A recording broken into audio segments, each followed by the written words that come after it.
श्री गणेशाय नमः। श्रीमद्भगवद्गीता तथा कोमल गीता।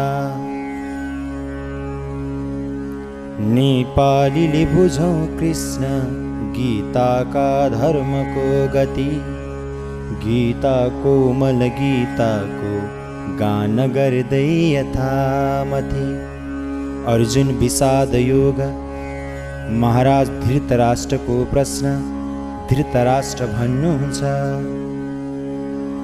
धर्मस्थान कुरुक्षेत्र बीच युद्ध दृढाशय।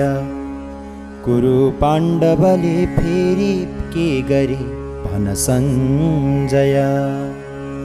महाराज धृतराष्ट्रले सोध्नुभयो, हे सञ्जय, पुण्यभूमि धर्मस्थल कुरुक्षेत्रमा युद्धको इच्छाले जम्मा भएका मेरा छोरा दुर्योधन र पाण्डुका छोरा युधिष्ठिर आदिले के गरे? पाण्डव सैन्य वर्णन सञ्जय भन्दछन्। देखि पाण्डव सेनाको वज्रव्यूह महाधन। श्री द्रोणाचार्यका साथ भन्न लागे सुयोधन। सञ्जयले बिन्ती गरे, महाराज, त्यस बखत पाण्डवहरूको सैन्यलाई वज्राकार व्यूह रचना गरी तयार भएको देखेर महाराज दुर्योधन द्रोणाचार्यको नजिक गई यस्तो कुरा भन्न लागे, हेर्नुहोस् गुरुकै शिष्य धीमान द्रुपद पुत्रले यो ठुलो पाण्डवी सेना हाँकिएको प्रयत्नले।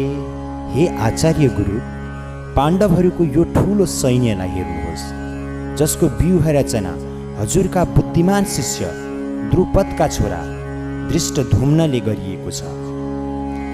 यहाँ महाधनुर्धारी भीमार्जुन बराबर। महारथी श्री द्रुपद युयुधान विराटर। यस सेनामा महाधनुर्धारी युद्धमा अर्जुन र भीमसेन जत्तिकै पराक्रमी धेरै शूरवीरहरू छन्, जस्तै युयुधान, विराट राजा, महारथी महाराजा द्रुपद। धृष्टकेतु चेकितान काशीराज पराक्रमी। पुरुजित श्री कुन्ती भोज शिविराज नराग्रणी। अनि धृष्टकेतु, चेकितान, त्यस्तै पराक्रमी राजा काशीराज, बहुविजेता कुन्ती भोज मनुष्यहरूमा श्रेष्ठ सैन्य छ। उत्तमौजा युधामन्यु सौभद्र द्रौपदी सुता। महारथी हुन् रणमा छन् सबै सुर अद्भुत। अनि पराक्रमी युधामन्यु, वीर्यशाली उत्तमौजा, सुभद्रा पुत्र अभिमन्यु, त्यस्तै द्रौपदीका 5 पुत्र यी महारथी हुन्। हाम्रा यी सैन्यमा ठुला जो सेनापति छन् सब। गुरुजी भन्दछु उनको नामाधिक स गौरव।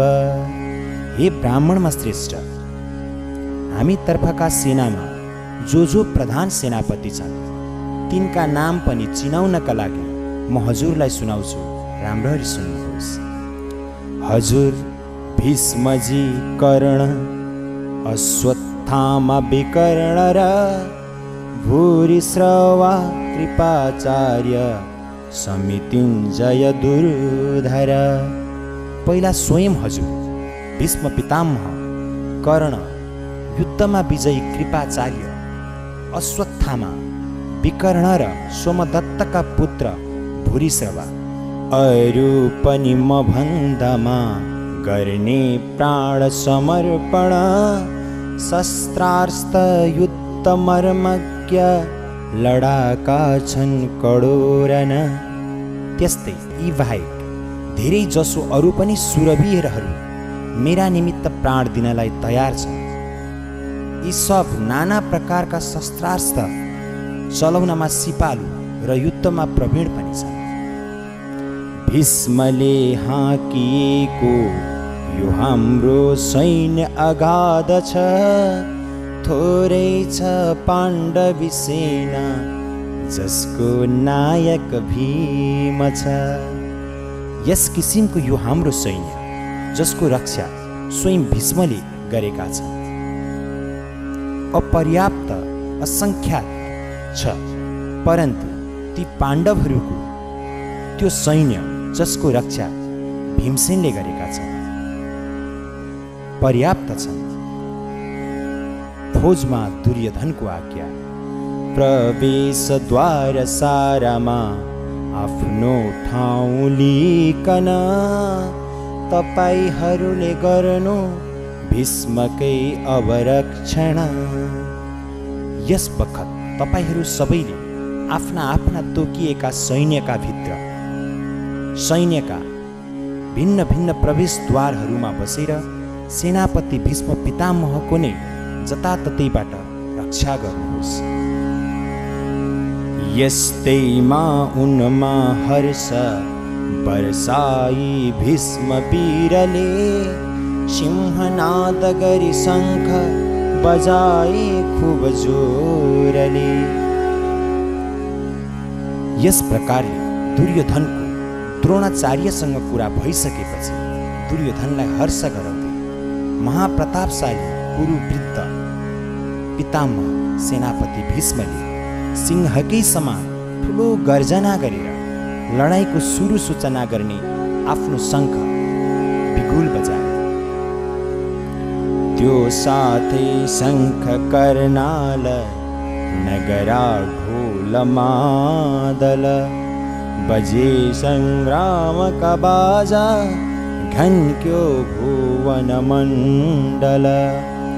सेनापति भीष्मको शङ्ख बज्न साथ अनेक शङ्ख, नगारा, ढोल, मादल, कर्नाल आदि लडाईँका बाजाहरू धमाधम बज्न लागे। यी बाजाहरूको भयङ्कर शब्द घनघनाहट चारैतर्फ फैलिएको थियो। अनि श्वेताश्वले युक्त महारथ महास्थित कृष्ण अर्जुनले शङ्ख बजाए दिव्य अद्भुत। यसपछि सफेद घोडाहरू जोतिएको ठुलो रथमा बसेका श्री कृष्ण र अर्जुनले हामी पनि तयार छौँ भन्ने प्रत्युत्तरको तवरसँग दिव्य शङ्ख बजाए।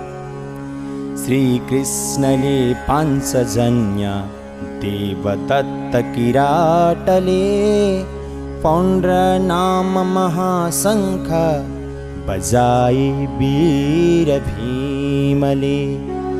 ऋषिकेश इन्द्रियहरूका स्वामी भगवान श्रीकृष्णले पाञ्चजन्य, अर्जुनले देवदत्त र भयङ्कर कर्म गर्ने वृकोदर भीमसेनले पौण्ड्र नामको ठुलो शङ्ख बजाए। अनन्त विजयी शङ्ख बजाए धर्मराजले, मणि पुष्पक सौघोष मातृका दुई पुत्रले। कुन्ती पुत्र महाराज युधिष्ठिरले अनन्त विजय नामको शङ्ख र नकुल र सहदेवले सुघोष र मणिपुष्पक नाम भएका शङ्ख बजाए। महारथी शिखण्डी र धनुष्मान काशिकेश्वर, अजय सात्यकी साथे धृष्टद्युम्न विराटर। महाधनुर्धारी काशीराज, महारथी शिखण्डी, धृष्टद्युम्न, राजा विराट, अजय सात्यकी, द्रौपदी पुत्र सौभद्र, राजा द्रुपदले पनि आफ्ना आफ्ना फुके शङ्ख हामी तयार छौँ भनी। महाराज त्यस्तै राजा द्रुपद, द्रौपदीका 5 छोरा तथा महाबाहु अभिमन्यु इत्यादि सबै वीरहरूले सामेलीको तवरसँग चारैतिरबाट आफ्ना आफ्ना भिन्न भिन्न शङ्ख बजाए। घनकी घनक ते शब्द आकाश पृथ्वी भरी, सारा कौरव सेनाको चिर्यो हृदय चरचरी। ती शङ्खहरूको तुमुल ध्वनि घनघोर आवाजले आकाश मण्डल र पृथ्वी मण्डललाई पनि प्रतिध्वनित गराउँदै हजुरका छोराहरूका मुटु कलेजालाई पनि चरचरी चिर्न लाग्यो। अर्जुनबाट सेना निरीक्षण। हेरी तैयारती सारा कुरु सैन्यहरूकन, शस्त्र सम्पाद बेलामा उठाई धनु अर्जुन। त्यसपछि कपिध्वज हनुमान ध्वजामा रहेका अर्जुनले कौरवहरू धृतराष्ट्रका सन्तान लगाए उस तर्फकालाई व्यवस्थापूर्वक आफ्ना आफ्ना स्थानमा तयार भई बसेको देखेर ठिक शस्त्रास्त्रको हानाहान सुरु हुने बखतमा आफ्नो धनु उठाए। अर्जुन भन्दछन्, श्री कृष्णसँग यो बिन्ती गर्न लागे नजिकमा, लानु होस् रथ यो मेरो यी दुई सैन्य बीचमा। महाराज, यसपछि अर्जुनले भगवान श्रीकृष्णसँग यस्तो कुरा बिन्ती गरे, हे अच्युत, कुनै कुरामा पनि नचुक्नु हे कृष्ण, मेरो रथ दुवै थरी सैन्यहरूको बीचमा लगेर अड्याउनुहोस्। म हेरौँ पहिले कृष्ण युद्धलाई खडा हुने, को रहेछन् को माथि मैले शस्त्र उठाउने। म हेर्न चाहन्छु कि युद्धको इच्छाले तयार भएर यहाँ को आएका रहेछ। मैले यस सङ्ग्राममा को माथि शस्त्र उठाउनु पर्ने। दुर्योधनको दुर्बुद्धि युद्धमा जय खातिर, जम्मा भएका जो छन् हेर्दछु म तिनैतिर। युद्धमा दुर्बुद्धि,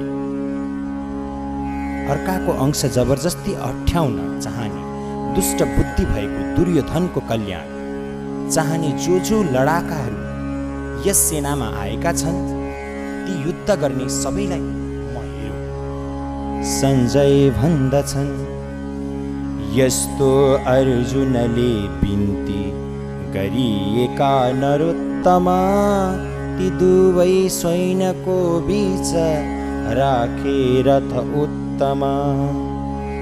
भरतवंशी महाराज गुडाकेश निद्रा आलस्य जित्ने अथवा घुङ्रिएका केश भएका अर्जुनले यति बिन्ती गरेपछि श्रीकृष्णले अर्जुनको उत्तम रथलाई दुवै सेनाहरूको ठिक मध्यभागमा पुर्याई अड्याउनु भयो र भीष्म द्रोण अरु राजाहरूका सामुमा अनि बोल्नु भो पार्थ लौहेर जम्मा कौरव यी भनी। भीष्म द्रोण र सबै राजाहरूको सामुनेमा श्रीकृष्णबाट आज्ञा भयो, अर्जुन यहाँ जम्मा भएका यी सब कौरवहरूलाई हेर। त्यहाँ अर्जुनले देखे बाबु बाजे सङ्गी जना, गुरु मामा दाजु भाइ छोरा नाति अनेकन। त्यहाँ अर्जुनले देखे कि आफ्नै बाबु काका बाजे जीबाबु गुरु मामा भाइ छोरा नाति असङ्ख्यात धेरै र त्यस्तै प्रेमी र ससुरा इत्यादिका हजारन देखि दुवै सैन्यतर्फ आफ्ना बन्धुहरू कन। त्यस्तै ससुरा प्रेम गर्ने सब आफन्त र माननीय मानिसहरू मर्न मार्नका निमित्त ठिकठाक परि दुवै तर्फका सेनामा जम्मा भएको देखे र अर्जुन भन्दछन्, लागि ठुलो दया दिक्क भई अर्जुनले भने, हे कृष्ण देखि स्वजन युद्ध निम्ति खडा हुने।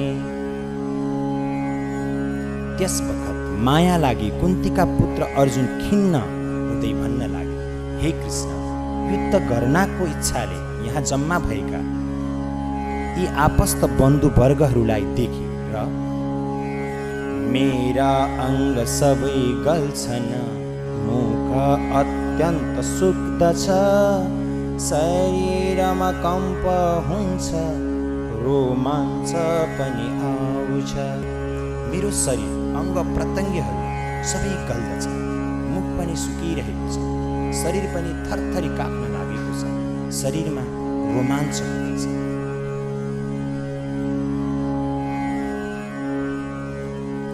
हातबाट धनु खस्छ, छाला भतभती पोल्दछ, टिक्नै सक्दिन यो चित्त, बहुतै चक्कर आउँछ। त्यस्तै हातबाट गाण्डीव धनु खस्दछ, शरीरमा सर्वत्र दाह भइरहेको छ। यी आफन्तहरूको शोचनीय अवस्था सम्झी रथमा टिक्नै सक्दिन, मन बेहोस जस्तो भई चक्कर खान लागिरहेछ। खेतको मनमा असर, सारा लक्षण हे कृष्ण विपरीत म देख्दछु, आफन्त मारी रणमा कल्याणै छैन ठान्दछु। हे कृष्ण, मलाई सब लक्षण उल्टा नै प्रतीत हुन्छ। युद्धमा आफ्नो कुललाई नासेर स्वजनलाई मारेर मलाई कल्याण हुने जस्तो केही पनि देख्दिन, अर्थात् कल्याण छैन। स्वजनहरूको मोह, यस्तो विजय चाहन्न, सुख राज्य कुनै पनि, के भयो राज्यले फेरि भोग जीवनले पनि। हे कृष्ण, म यस तरहको विजय राज्य सुख भोग पनि चाहन्छु। हे गोविन्द, हामीले बन्धु वर्गहरूलाई मारेर राज्य सुख भोग जिन्दगीले पनि के गर्नु? जसका निमित्त चाहिन्थ्यो राज्य भोग सुखादिक, धन प्राण सबै छोडी उनै छन् समरोत्सुक। किनभने हामीलाई जसका निमित्त राज्य उपभोग र सुखहरूको इच्छा थियो, उनै सब आफन्तहरू आफ्नो ज्यान र सम्पत्तिको समेत ममता छोडेर युद्धमा तयार छन्। गुरु बाबुहरू बाज्यै, साला मामा सङ्गीजन, छोरा नाति श्वशुरादि, भाइ बन्धु हजारन। जो कि गुरुजन, बाबु बाजे, छोरा नाति, मामा ससुरा साला दाजुभाइ, त्यस्तै अरू पनि सम्बन्धी इष्टमित्र मानिसहरू छन्। पृथ्वीको के कुरा सारा लोक पाए पनि अब, यिनलाई मार्न चाहन्न, आइलागे पनि सब। यद्यपि यिनीहरू हामीलाई मार्नको निमित्त खडा छन्, तथापि हे मधुसूदन, यस तुच्छ पृथ्वीको निमित्त के कुरा? म त तिनै लोकको नै राज्य पाइन्छ भने पनि यी बान्धवलाई मार्न चाहन्छु। मारी कौरव यी हाम्रो के भलो हुन आउला, आतताई पनि बन्धु मार्नले पाप लागला। हे जनार्दन, धृतराष्ट्रका पुत्र दुर्योधनादिलाई मारेर पनि हामीलाई के असल होला? यिनी आतताई हुन् तापनि यिनलाई मार्यौँ भने हामी अवश्य पापका भागी हुनेछौँ।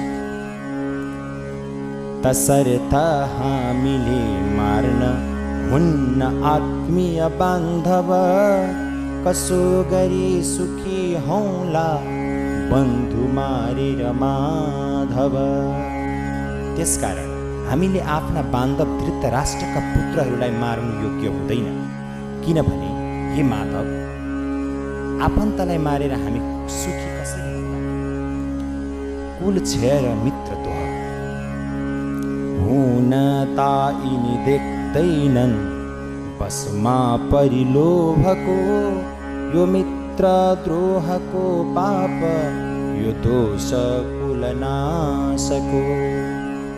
यिनीहरू सबको चित्त लोभको बसमा परिरहेको छ। त्यसैले हुन त कौरवहरू कुलक्षयबाट हुने दोष र मित्रहरूका साथ विरोध गर्दामा हुने पापलाई पनि देख्दैन। यो कुलक्षयको दोष देख्ने हामीले किन, यो पापबाट हट्नमा नजान्ने हे जनार्दन। तथापि हे जनार्दन, यो कुलक्षयको दोष राम्रै गरी देख्ने हामीहरूले यो पापबाट हट्नुपर्छ भन्ने कुरा किन नसम्झन्? कुलक्षयको परिणाम नासिए कुल नासिन्छन्, कुल धर्म सनातन, धर्मका नाशले उसमा पाप फैलिन्छ भीषण। कुलको नाश भएमा सनातन कुल धर्म नष्ट हुन्छ। कुल धर्महरू नासिएमा सम्पूर्ण कुललाई अधर्म पापले पनि बिल्कुल नै ढाक्दछ। फैलिँदा कुलमा पाप, कुल स्त्री दुष्ट बन्दछन्, स्त्रीहरू बिग्रदा कृष्ण वर्ण शङ्कर बढ्दछन्। हे कृष्ण, पाप फैलनाले कुल स्त्रीहरू दूषित हुन्छन्, बिग्रन्छन्। र हे वार्ष्णेय, वृश्चिकुलमा जन्मेका हे कृष्ण, स्त्रीहरू बिग्रेमा वर्णशङ्कर सन्तान पैदा हुन्छन्। कुलघाती र कुलको नरकैलाई शङ्कर हुन्छ, पितृहरू गिर्छन् पिण्ड पानी भई पर। वर्णशङ्कर उत्पन्न भएमा त्यसले कुलघातीहरूलाई र सम्पूर्ण कुललाई समेत निश्चय नै नरकमा लैजान्छ। अनि पिण्डदान र तर्पण आदि क्रियाहरू लुप्त हुनाले तिनका पितृहरू पनि नरकमा गिर्दछन्। वर्ण साङ्कर्यका मूल दोषले कुलघातिका, उखाडिन्छन् जाति धर्म कुल धर्म अगाडिका। कुलघाती यिनै वर्णशङ्करकारी दोषहरूले सनातन जातीय धर्म र कुल धर्म पनि नामेट हुन्छ, अर्थात् नाम निशानै रहँदैन। सुन्दछौँ कुलका धर्म, जसका विछिन्न बन्दछन्, तिनको नरकमा बास सर्वदा हुन्छ भन्दछन्। अनि हे जनार्दन, हामीले यस्तो पनि सुनेका छौँ कि जुन मानिसहरूका कुल धर्महरू विछिन्न हुन्छन्, तिनको अवश्यमेव धेरै कालसम्म नरकवास हुन्छ। अर्जुनको युद्ध नगर्नको निश्चय। अहो, ठुलो पाप गर्न भएछौँ हामी तत्पर, राज्यको लोभले बन्धु मार्न आट्यौँ सरासर। अहो, बडो खेदको कुरो छ कि हामीहरू जान्दा जान्दै पनि राज्य र सुखको लोभले स्वजनहरूलाई मार्न तयार भएका छौँ। साँच्ची नै यो हामीले एक ठुलो पाप गर्नलाई योजना गर्यौँ। बरु शस्त्रास्त्र केही लिन्न, मलाई शस्त्र लिकन, दुर्योधनादिले मारुन्, यही भलो छ जनार्दन। यदि म कुनै किसिमबाट आफ्नो बचावट नगरौँ, शस्त्र पनि नलिएर चुपचाप बसिरहँ र यस अवस्थामा यिनी कौरवहरूले शस्त्र लिएर मलाई लडाइँमा मारुन् तापनि त्यो मर्नु मेरा निमित्त अति कल्याणकारी हुनेछ। अर्जुनको धनुर्बाण त्याग। सञ्जय भन्दछ, यति भनेर रणमा शोक व्याकुल अर्जुन फ्याके धनुर बाण थाले रथ भित्र बसिरुन। सञ्जयले बिन्ती चढाए, महाराज, युद्ध भूमिमा श्रीकृष्णसँग पूर्वोक्त कुराहरू बिन्ती गरेर हातको धनु र बाणहरू फ्याँकी शोकले व्याकुल चित्त भएका अर्जुन रथको भित्रपट्टि हटेर बसे। प्रथम अध्याय समाप्त।